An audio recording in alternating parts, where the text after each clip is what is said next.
Cada día, en todo el país, alrededor de 26 millones de alumnos de educación básica. Casi 8 millones de estudiantes de educación media y superior.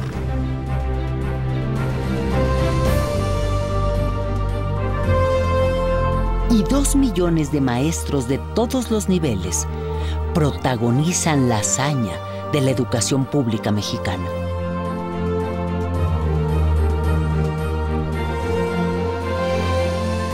Hazaña que se repite año tras año desde 1921.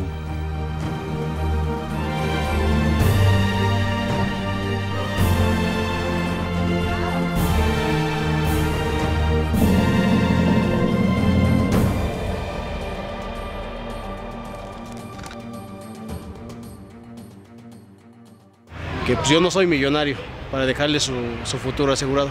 Lo único que les puedo dejar es los estudios. Yo quiero que tenga una carrera, que tenga las oportunidades que nosotros no teníamos. Que no vivan pues en la ignorancia como uno. Sus diccionarios, ustedes quiero... El pilar de este esfuerzo a lo largo de los años ha sido el artículo 3º constitucional surgido en 1917. La educación que imparte el Estado debe ser gratuita y laica. 2 principios de ejercicio democrático que han contribuido a la formación de millones de trabajadores, técnicos y profesionistas en todo el país durante décadas. Tener el servicio educativo, que los chicos asistan a la escuela, que permanezcan en ella y que concluyan sus estudios cuando debe ser, pues se dice muy fácil, pero conseguirlo es muy complicado, ¿no? En la educación gratuita y laica no se distinguen diferencias sociales, económicas, de raza o religión. Es también sinónimo de respeto a las creencias religiosas que cada individuo, cada familia, tiene derecho a ejercer. Conejo.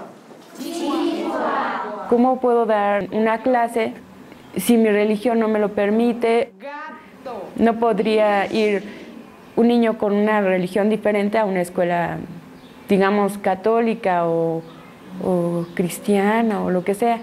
La escuela atiende a todos y debe ser respetuosa de las creencias y de las no creencias de todos. Porque siento que una cosa es la religión por un lado, eso se lo tiene que dar la familia, y la educación junto con los padres en la escuela. Y me gusta la pública por eso.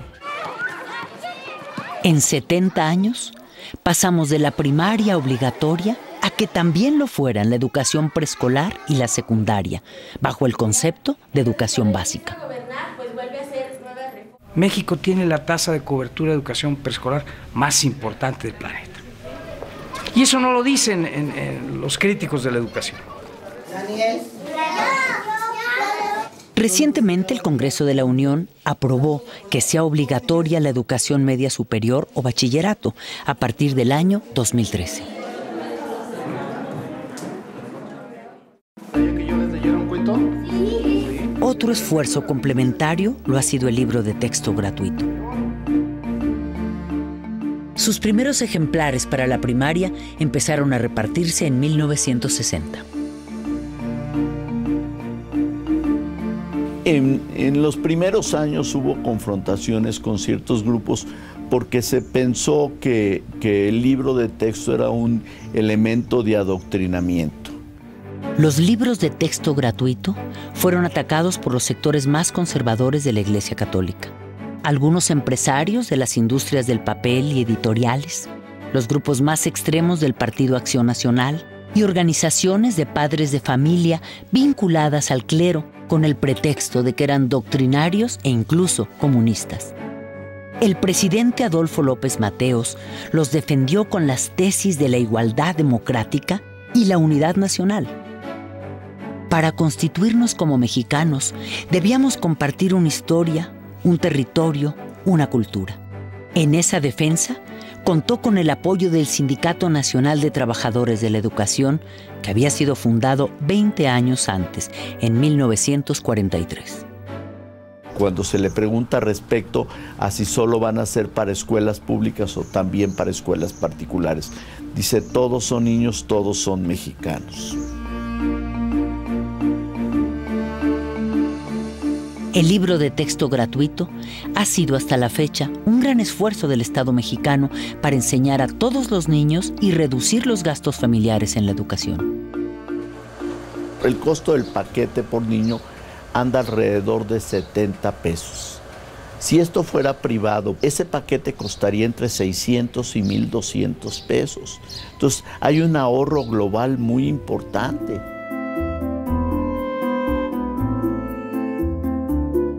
La escuela pública mexicana, la universidad pública, han sido el semillero de quienes han luchado por la transformación de México, entre quienes se encuentran personajes de gran trascendencia, hombres y mujeres como Octavio Paz, Premio Nobel de Literatura, Alfonso García Robles, Premio Nobel de la Paz, Adolfo López Mateos, maestro, presidente de la República.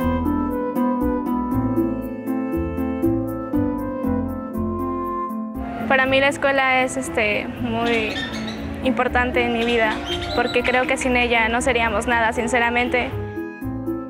En los últimos años, todo ese esfuerzo nacional ha empezado a ser cuestionado por la calidad de la educación que reciben los niños y jóvenes mexicanos. Efectivamente, el gobierno se había ocupado de la cobertura, dejando a un lado la calidad. Al inicio del siglo XX, el 90% de los mexicanos eran analfabetas. Al término del siglo XX, alcanzamos prácticamente la cobertura universal en educación primaria y estamos muy próximos a alcanzarla en la educación secundaria. El tema de la calidad pareció hacer crisis en el año 2000, cuando se dieron a conocer los resultados de la evaluación del programa PISA, realizado por la Organización para la Cooperación y el Desarrollo Económico. Una muestra de 183 escuelas arrojó resultados preocupantes.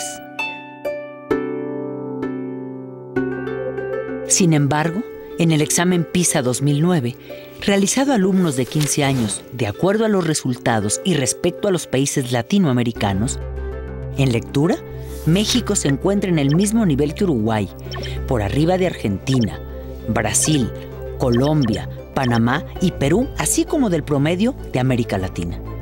Sin embargo, su media es inferior a la de Chile.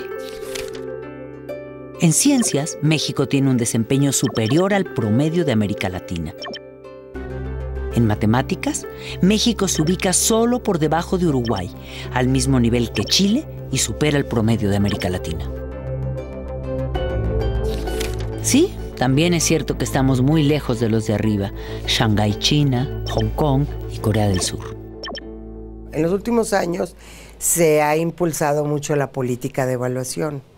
O sea, en el sentido de identificar dónde tenemos los problemas, aunque en realidad todavía nos cuesta mucho trabajo aceptar muchas cosas, ¿no? Entonces damos resultados de PISA, por ejemplo, ¿no? Y si México está en tal o cual posición, de manera muy simplista respecto a otros países de la OCDE, y no nos metemos a analizar nuestros resultados a fondo. La educación mexicana, en términos puramente técnicos, está ligeramente por debajo de lo que es esperable en función de la mezcla social del país. Un país inequitativo, de las dimensiones de la inequidad de México, ¿qué querían que obtuviéramos en PISA? No evalúes solamente el resultado de enlace, evalúa también el tipo de relaciones, el tipo de procesos, todo lo que se vive en una escuela, para poder que tengas una evaluación integral. La calidad educativa, para ellos es importante la calidad educativa, pero ellos no se dan cuenta de todos los problemas y carencias que hay dentro de un salón de clases, ¿no? Desde el alumno que a lo mejor su mamá no tiene para traerlo a la escuela, desde el alumno que viene arrastrando con las problemáticas de los papás y que llegan a la escuela llorando y maestra me pasó esto. Entonces, ¿cómo voy a pedirle yo al niño que aprenda de la misma manera que un niño que tiene a sus papás con ellos, que no tiene carencias? Más 14. Hay mucho trabajo detrás de cada cantidad. Entonces me gustaría más que centrar a esas escuelas y ver que a veces un 6 en un alumno implica un reto muy grande. Y para los de fuera decir un 6 dices panzazo, pero desde dentro ese 6 es más que un 10. 11. ¿Ese es el resultado? Entonces vámonos con la otra. ¿Qué operación tienes que hacer? ¿Qué operación tienes que hacer? ¿Una qué? Resta. 18. Otra más. 6 más 14.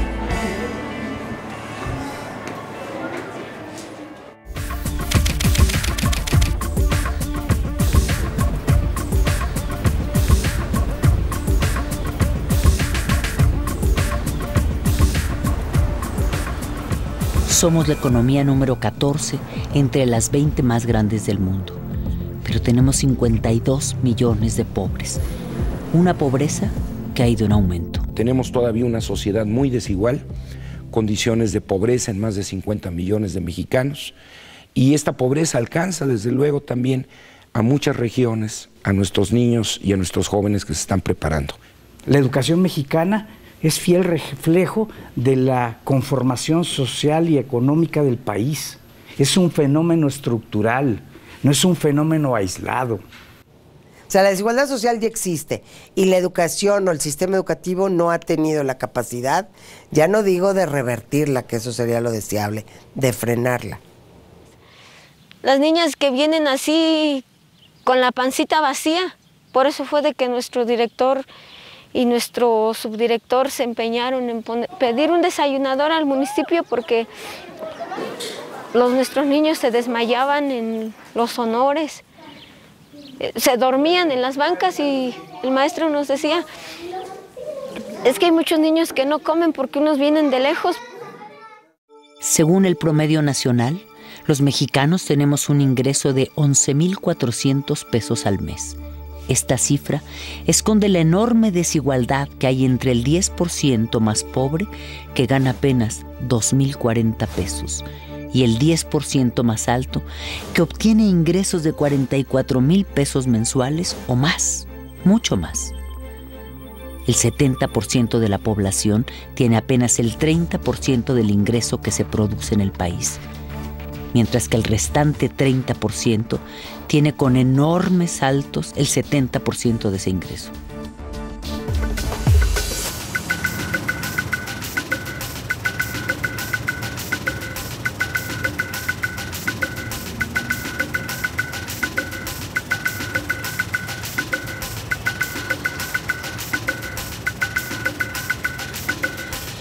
De acuerdo al Instituto Nacional de Estadística y Geografía, el INEGI, de nuestra población económicamente activa, un 29%, 14 millones de personas, trabaja en la economía informal.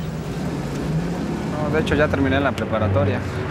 Yo siento que no tuve beneficio alguno, porque pues sigo aquí todavía.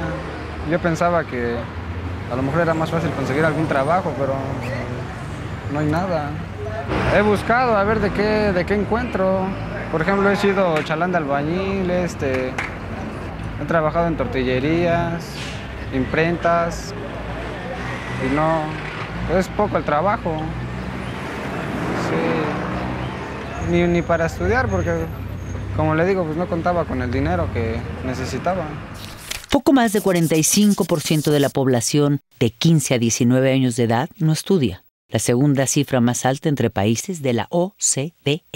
Para estudiar pues tiene uno que tener los recursos, ¿no? Y las posibilidades, cosa de que muchos no tenemos. Dejé de estudiar porque pues necesitaba trabajar también, ¿no? Pues porque no, yo estaba estudiando pero pues ya no y pues es muy difícil, ¿no? Yo terminé la secundaria y esperé un año para entrar a la prepa y en ese año estaba buscando trabajo como técnico en contabilidad y bien poquito acá. Y como le digo, no, nada de prestaciones, nada de eso, nada. No. Mucha gente que cree que prefiere decir, no, pues mejor me voy a la calle a vender dulces, ¿no? O a limpiar parabrisas, porque pues ¿de qué me va a servir estudiar si después no voy a encontrar trabajo? Sabemos que hay programas compensatorios, pero estos no llegan a toda la población que los necesita y sus montos no resuelven el problema. La deserción empieza con las carencias en el hogar. Muchas familias necesitan que sus hijos se pongan a trabajar lo antes posible, como sea. Primero está la sobrevivencia. Por ejemplo, ahorita que es el tiempo de siembras, pues le van a ayudar a los papás a tapar el maíz o a tirar abono. Mis padres me dicen que le eche muchas ganas, que puedo salir adelante.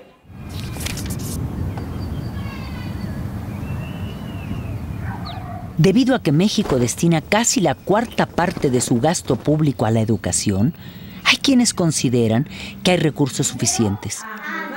Pero tan solo en los últimos 6 años, la economía mexicana ha crecido apenas al 2% anual. Ha aumentado la cobertura en educación media superior y en educación superior. Por ello, en términos reales, el presupuesto educativo no ha crecido para hacer frente a las necesidades que el esfuerzo de calidad requiere. La Organización para la Cooperación y el Desarrollo Económico parece no coincidir con que haya recursos suficientes para la educación. De acuerdo con su reporte educativo 2010, México invierte 5.7% de su Producto Interno Bruto en educación, más que Brasil, con 5.2%, pero menos que Chile, con 6.4%. El gasto por cada estudiante en educación primaria es de poco más de 27,000 pesos al año, pero el promedio de gasto de los países miembros de la OCDE es 3 veces mayor. Por cada alumno en secundaria, México gasta al año 29,000 pesos, mientras el promedio de los demás países de la OCDE es 3 veces mayor. A los estudiantes de educación superior se destinan casi 90,000 pesos por alumno al año, pero el promedio de la OCDE es casi el doble que el de México.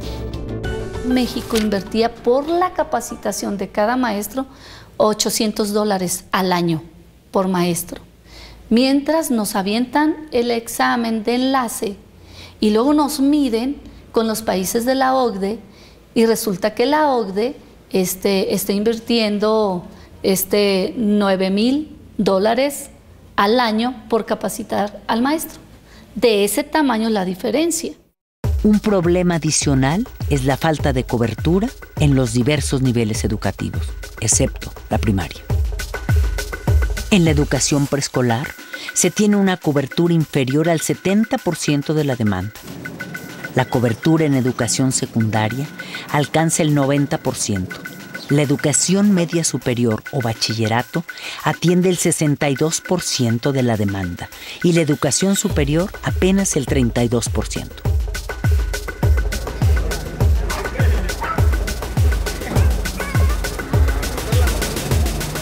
Las opciones se las dan a otros y no entran casi todos.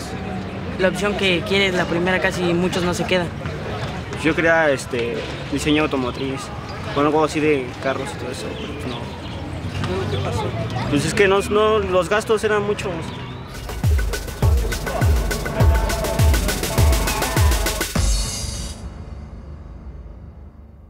Para poner en perspectiva los recursos que invierte el Estado en educación, es necesario recordar que el rescate bancario emprendido en 1995 equivale actualmente al 13% del Producto Interno Bruto. Su monto asciende a 1.7 millones de pesos, cantidad equivalente a lo que, de acuerdo al presupuesto de 2011, el gobierno federal destinaría a los programas de combate a la pobreza en los próximos 60 años.